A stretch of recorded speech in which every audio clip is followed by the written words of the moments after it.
This morning I stand here on behalf of the President and our hosts, for those who are coming from outside this country. President William Ruto would have wanted to be here in person for this session, but is unable to do so because of scheduling constraints, but will be joining us before we leave this conference.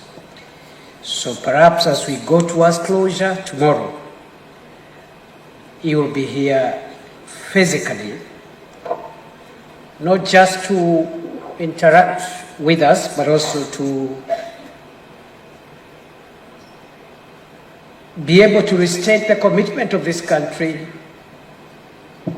and indeed the global community to the subject matter that brings us here today. And so, because I have explained in what capacity I stand here, I'll be very limited and careful in the things I say. But allow me to just reaffirm what colleagues who have spoken here have said,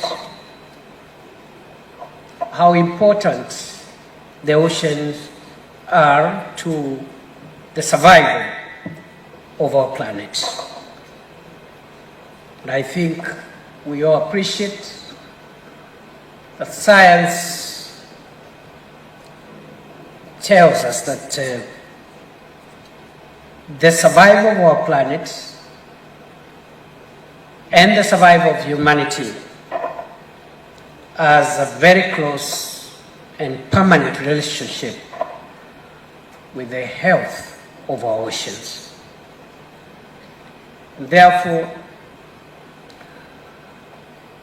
for me, our gathering here is also an opportunity for us to reflect on the pressure that exists and that continues to be exerted on the oceans,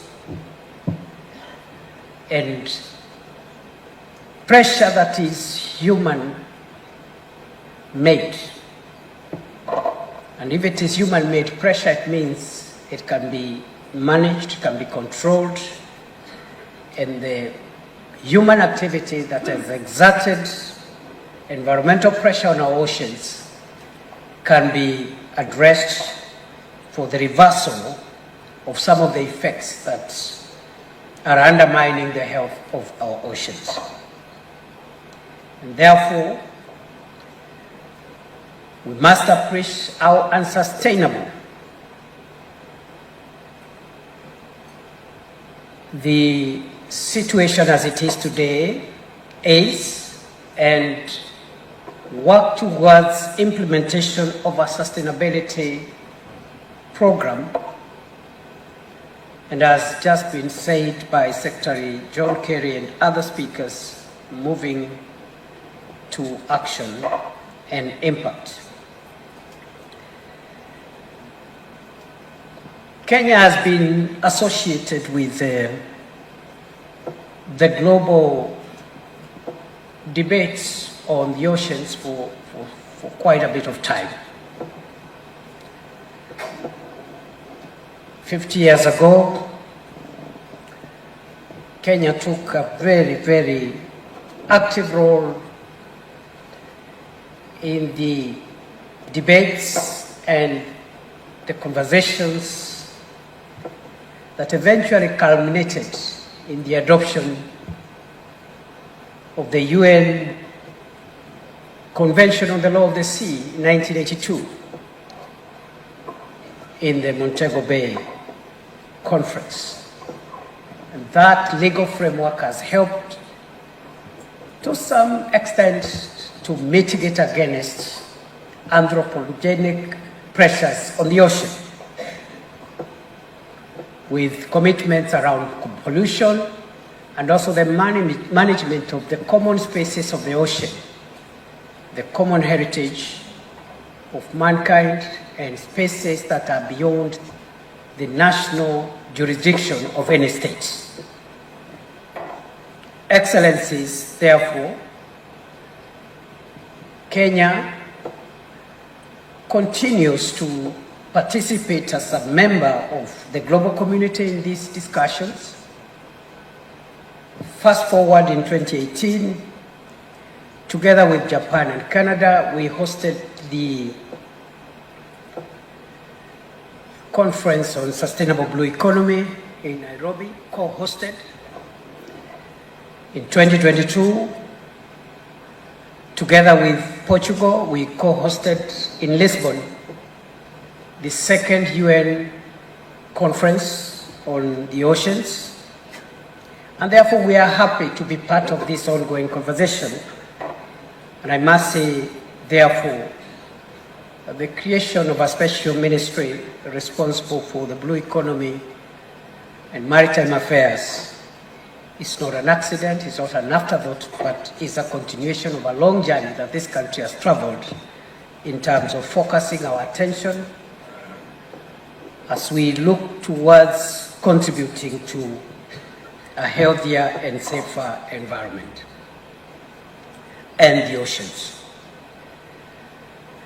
I must commend as Secretary Kerry, the founder of this initiative that brings us here today, and I hope this edition will meet to the standards of the dreams and aspirations of the founders of this initiative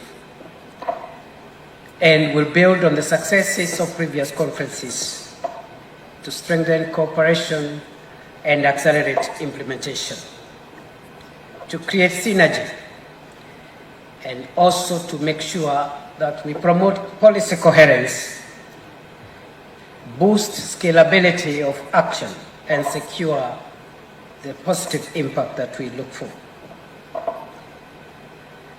It has been said that we need to take care of our marine biodiversity and also manage the effects of climate change and protect sensitive marine ecosystems.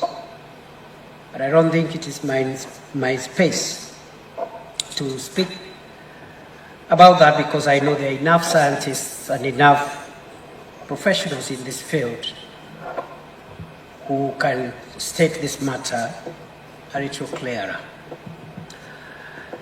Allow me to say that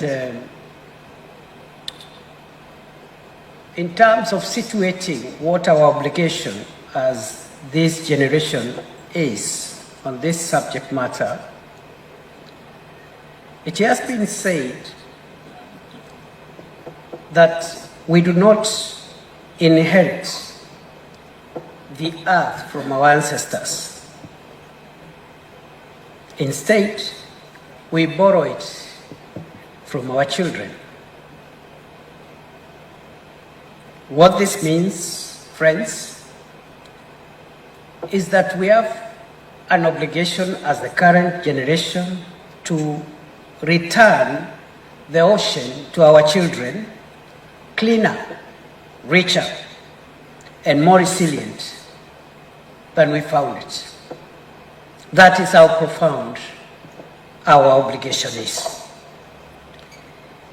And ladies and gentlemen, I started by situating the context, which was that President Ruto would have wanted to physically open this conference because of its importance and its place, not just for Kenya, for this region, but also for the world. But again, it was not possible.